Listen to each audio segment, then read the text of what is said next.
দ্বিতীয় দফায় আলাদা দুটি হত্যা মামলায় বিগত সরকারের প্রভাবশালী মন্ত্রী আনিসুল হক ও সাবেক প্রধানমন্ত্রী শিল্প উপদেষ্টা সালমান এফ রহমান এবং সাবেক সেনা কর্মকর্তা জিয়াউল আহসানকে আরও 10 দিনের রিমান্ডে পাঠিয়েছেন আদালত। আর আরেক সাবেক মন্ত্রী দীপু মনিকে 4 দিন এবং সাবেক চিফ হুইপ আসমা ফিরোজকে 7 দিনের রিমান্ডে পাঠিয়েছেন আদালত। জাহিদ হোসেনের রিপোর্ট।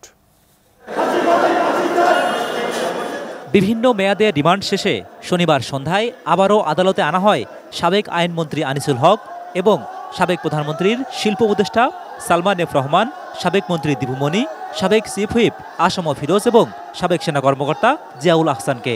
তাদের বহনকারী গাড়ি আদালতে ঢুকলে বিক্ষোভ করেন আইনজীবী ও জনতা।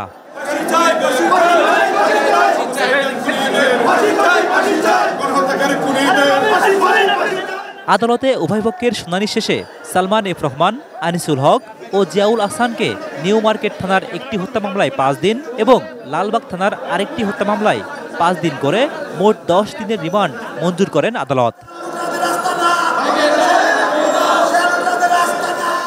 এরপর সাবেক শিক্ষামন্ত্রী দীপু মনিকে রাজধানীর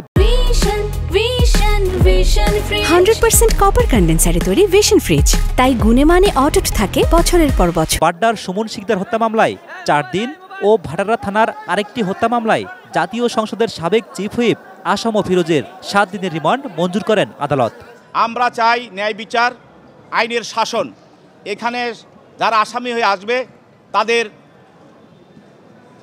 আইনের সহায়তা পাওয়ার অধিকার আছে। সেই জন্য প্রত্যেকটি মামলায় আমরা চাচ্ছি যে আসামি পক্ষে আইনজীবীরা থাকুক, তারা তাদের পক্ষে যুক্তি তুলে ধরুক। সেই হিসাবে আপনারা দেখছেন যে প্রতিদিন যে আসামিদেরকে আনা হচ্ছে তাদের পক্ষে আইনজীবী আছে এবং তারা আইনের সহায়তা দিচ্ছে। আমরা চাই এইটা অবশ্যই তাদের এই আইনের সহায়তা পাওয়ার বিষয়টা ইনশাল্লাহ কন্টিনিউ করবে। গত 14 আগস্ট রিমান্ড শুনানিতে আনিসুল হক ও সালমান এফ রহমানের পক্ষে কোনো আইনজীবী না থাকলেও শনিবার আদালতে জামিনের আবেদন জানান তাদের আইনজীবী।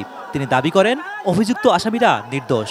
যে অভিযোগ আনয়ন করা হয়েছে ওই অভিযোগগুলো সঠিক না, সম্পূর্ণ উদ্দেশ্য প্রণোদিতভাবে ইনভেস্টিগেশন করার পরে আমরা বলতে পারবো যে ওনার এই ঘটনার সাথে উনি সম্পৃক্ত আছে কি আছে না। আর আসমা ফিরোজের আইনজীবীর দাবি, আসমা ফিরোজ দীর্ঘদিন ধরে রাজনীতির বাইরে, হত্যাকাণ্ডের সাথে তার কোনো সংযোগ নেই। গত 6 বছরে সে রাষ্ট্রের কোনো গুরুত্বপূর্ণ দায়িত্বে ছিলেন না, সে শুধুমাত্র এমপি ছিলেন এবং এই যে বৈষম্য ছাত্র আন্দোলন শুরু থেকে সে অসুস্থ ছিল, বাসায় ছিল। Zahid Hossain, ATN news, Dhaka.